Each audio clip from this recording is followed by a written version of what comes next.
Okay, carrying on with the 90-day video challenge.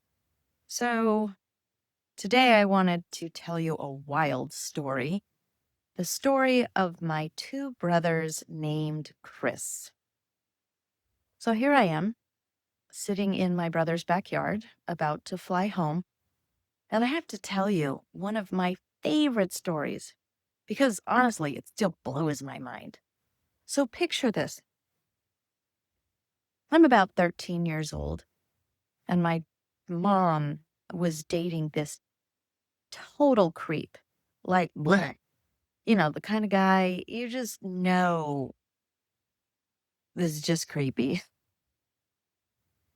And my mom, being the free spirit she was really into crystals, palm reading, spirit animals, all those things. Think Stevie Nicks, and that's my mom. Not my mom is Stevie Nicks, but you know what I'm trying to say. Anyway,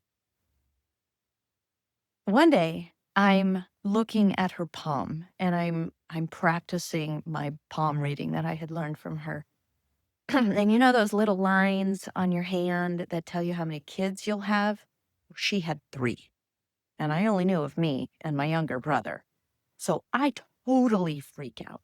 I was like, oh no, she's gonna have a baby with that guy?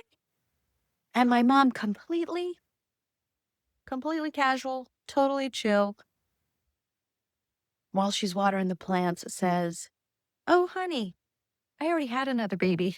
You have an older brother. We put him up for adoption." I'm like, "What?" It was, "Come again."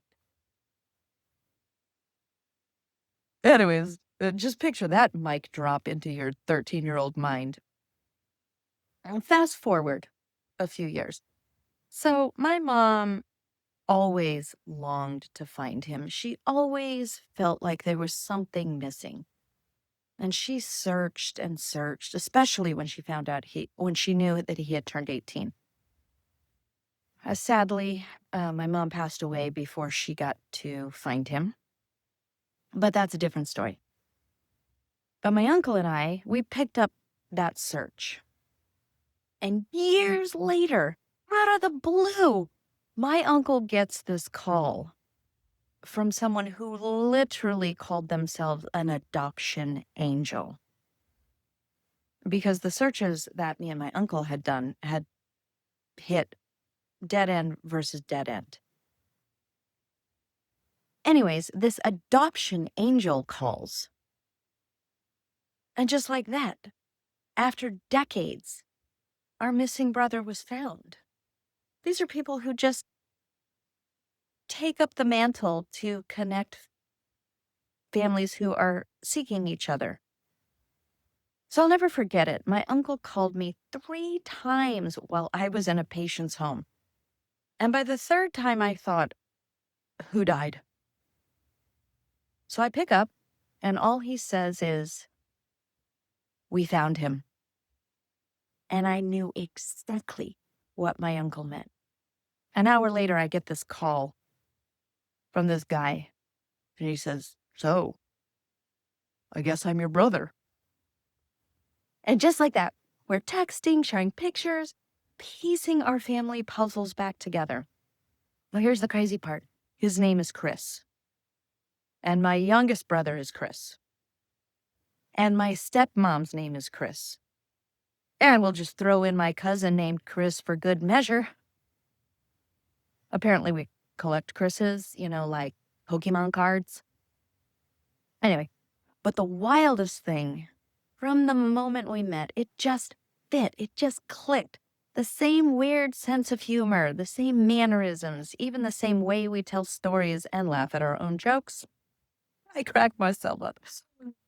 Anyways, people who meet us now always comment and say, "You guys are so alike. You must have been tight when you were growing up." And they'll say, not just on the way that you look, but the way that you act. It's that whole nurture versus nurture thing. And honestly, when you when you're meant to find something, it just feels natural, like it was always supposed to be. Now, this was 10 years ago that we found him. And meeting him has been one of the most healing experiences of my life. I think for him too, to finally know where you come from. And for him, obviously, to meet his siblings. For me, to fill that missing piece that we didn't even realize was missing. I mean, I knew we wanted to find him, but the hole that is in your heart. And reflecting on that story, and in the middle of this 90-day challenge, it makes me think of that Rumi quote.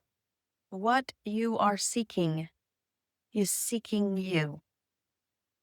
So sometimes the things that feel impossibly far away, completely out of reach, they're already making their way to you. And in our case, turns out we were seeking another Chris. Anyway, I hope you are enjoying these stories, and I will see you tomorrow.